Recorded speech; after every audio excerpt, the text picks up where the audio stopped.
Hey everyone, welcome to my YouTube channel. In today's video, we're basically going to be talking about everything that I've done to my Mustang. Answer some of your question: is owning a Mustang in 2025 really worth it? Just because this is the only muscle car, naturally aspirated V8 muscle car that's out in the market. Dodge doesn't make theirs anymore.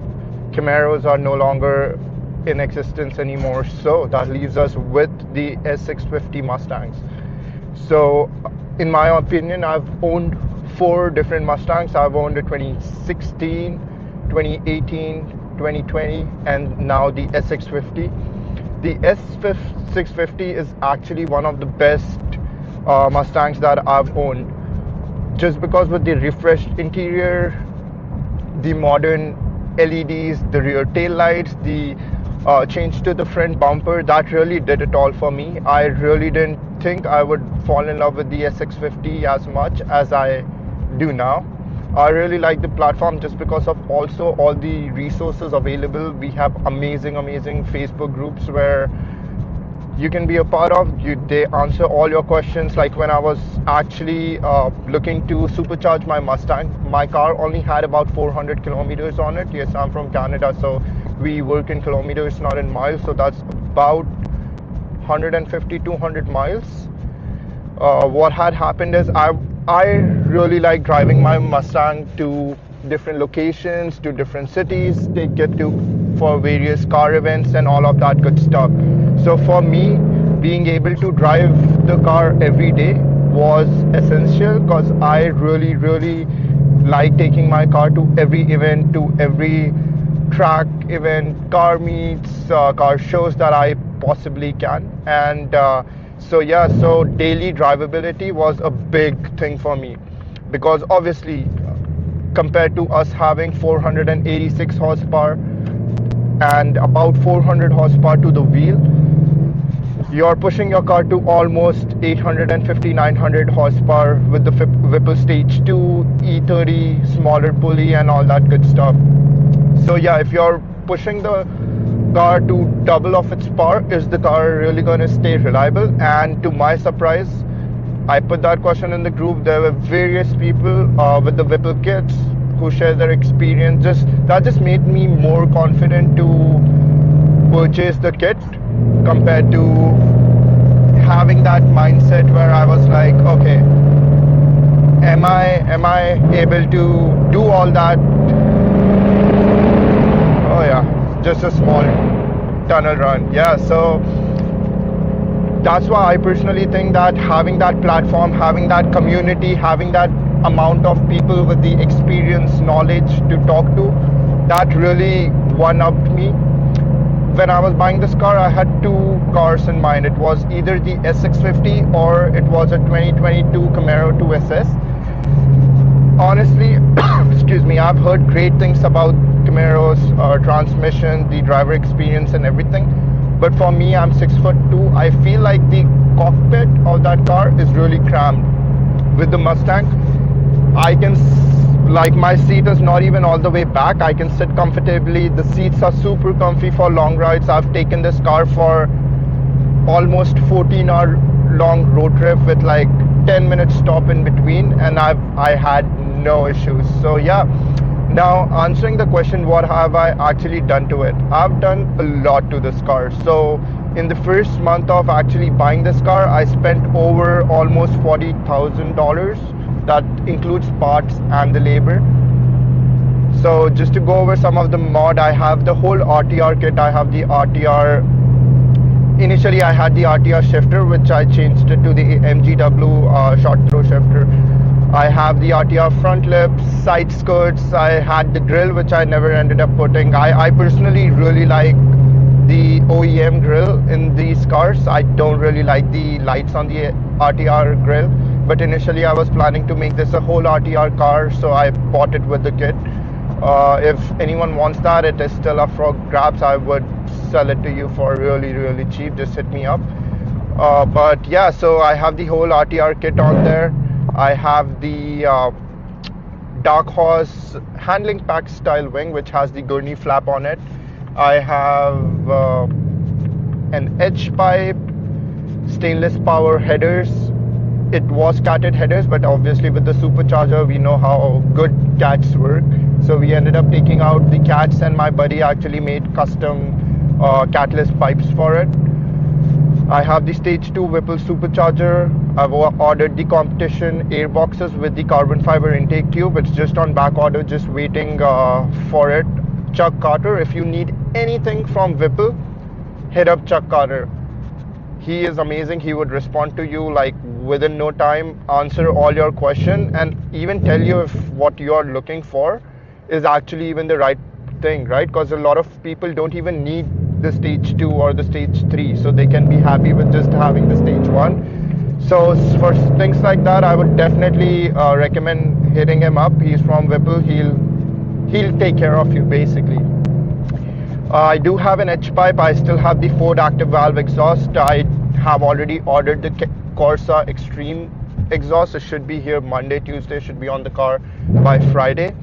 I've ordered whole BMR suspension. So everything pretty much you can think of on suspension, it's there, including the Stida Stop the Hop starter kit. On top of that, I also have ordered the MGM short throw shifter. I have the carbon fiber steering wheel, single piece drive shaft. Pretty much like everything that's available for this car, I have it. I have already paid for Calimer stage 2 transmission, so that should be coming on in April. I would have to drop my car to Calimer, get that transmission on. It's a built transmission, so we know whatever we want to do with this car, we can do it with no issues. Apart from that, yeah, I also have ordered a carbon fiber hood that is supposed to be here March into first week of April. It's from one of the new vendors in the market. Their products are supposed to be really good and fits like OEM. I've just been looking at their products and I've been really happy. I cannot wait for summer to show you everything that I've done to the car once it's on the car. I think I should have everything except for the carbon fiber hood by next Friday. So if the weather actually supports me, I'm gonna make a video of a walk around of the car, show you everything that I've got, everything I've done to the car. Because the issue is when I'm looking for these parts, there's not a lot of videos out there, right? Because it's a new platform, not a lot of people are spending money on it, and people are also very specific. Like people who like performance, they're only spending in performance. People who likes looks, they're only spending in looks. But I like both, so I ended up spending my money in everything. I want this car to be one of the cleanest, nicest S650s out there. I personally do not like the GTT hood and the fenders, just because it's almost like badging your car how people were running the GT500 bumpers. So yeah, that I've personally had a GT500 bumper on my big turbo EcoBoost, and you know, I grew out of it. I realized having all the OEM parts, having everything that is original to the car just makes the car look so much better, in my opinion. Again, this is a completely personal bias thing. I could be very different from someone who actually likes to do more to their car. Okay, I don't know what that guy was doing back there, but yeah, sure. So I personally went for a clean OEM style look. The car has a custom Whipple plate on it. I personally really like it. When I put it on the forum, a lot of people were like, oh, don't you want your car to be a sleeper? No, if I spend all that money, if I made the car all that nice, I want people to know I don't care about it. It's not like I'm running a 2000 horsepower car where I'm doing underground races and I want to be a sleeper build, right? I don't care for it. I don't want to be a sleeper build. I want to be an in-your-face kind of build, so that people know what they're coming up against. But yeah, apart from that, everything else that I've done to the car is basically everything that I wanted. Now, to talk about the second topic, is the S650 really worth it? It took me a while to think about it, just because I'm still surprised that S650 is the only naturally aspirated V8 muscle car out in the market. When I was about to say it, my mind was like, what about Camaro? What about Chargers, Challengers? Nope, we are it at this point. So yeah, does S650, oh my god, with the exhaust noise, my tongue is also slipping. Is the S650 actually worth being the only muscle car in the market? I would say yes, 100%. I've driven Camaros, I've driven Challengers, I've driven Chargers. I owned a Charger, I owned a Challenger, I've never owned a Camaro. But as much as I've driven, and I drove my Charger a lot, like I have bought it with 8,000 kilometers on it, and I sold it when it had 114,000 kilometers on it. It was a 2017 Charger SRT, and it's nothing like a Mustang. Mustang feels like a true sports car in all spirits compared to the Charger or the Challenger. Challenger, the reason it's called a boat is because it feels like a boat. You feel like you're driving a heavy bus on the road. Sure, I do really like the Hellcats, but for the price, it's almost double the price of a S650. So do you really want to spend as much? A lot of people also ask me, why did you not get the Mustang Dark Horse? And the whole reason I did not get the Mustang Dark Horse is because I don't need a Dark Horse. Everything that I changed on my car, I would have ruined the purpose of having a Dark Horse. Dark Horse is amazing car for someone who just buys the car and keep it stock. But I've changed the whole suspension. I've changed the whole, like in a way, the whole engine. I have the Whipple kit on it. I have a different exhaust. I have different tires. I have different rims. So yeah, like buying a Dark Horse would have just not meant anything to me except for having the Turmac transmission, and even that I ended up getting a custom like a built transmission from the best that's in the market. So yeah, I personally did not see the reason for me to spend almost 25-30,000 extra on something that's not even going to serve its purpose.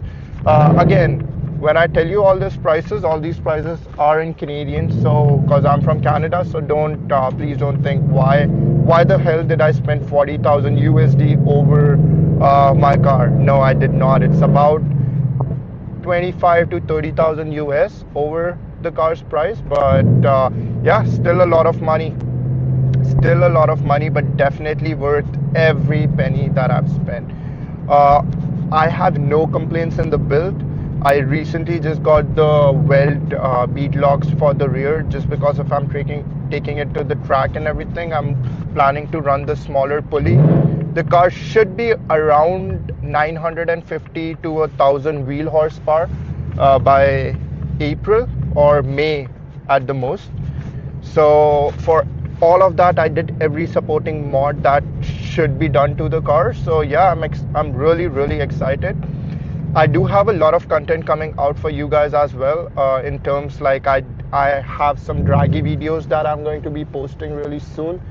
I do have a video on a whole build list where I'll go over everything that I have done to the car and everything. So yeah, so let's see how that goes. Apart from that, I am going to be making a lot more content. Just with the weather, I haven't really gotten a chance to make a lot of content. It snows almost every day here. I still have my insurance on and the car is parked in my garage, so I have the privilege of taking it out anytime I want to. But yeah, apart from that, that's pretty much it. So stay tuned for the video. I'll be taking the car on the dyno on Monday, so there's another video. My next video is probably going to be my dyno run from on 93 octane with nothing else, just the 93 and the stage 2 Whipple. So I'm excited to see what the car makes with that, and then what the car actually does with the smaller pulley. Right now I'm on the stock pulley, which is 3.75. I can go lower. I have the 3.5 pulley, but the issue with the 3.5 pulley is that you need to have E30 or an octane booster at all times. So what I basically decided is I'm just going to wait for the ECUs to be unlocked, and calibration to be available, so that I'll just run E85 and call it a day. Way easier than actually mixing fuel all the time, because it's not feasible for me. As I said, I drive this car a lot. So yeah, stay tuned, and thanks for watching my video.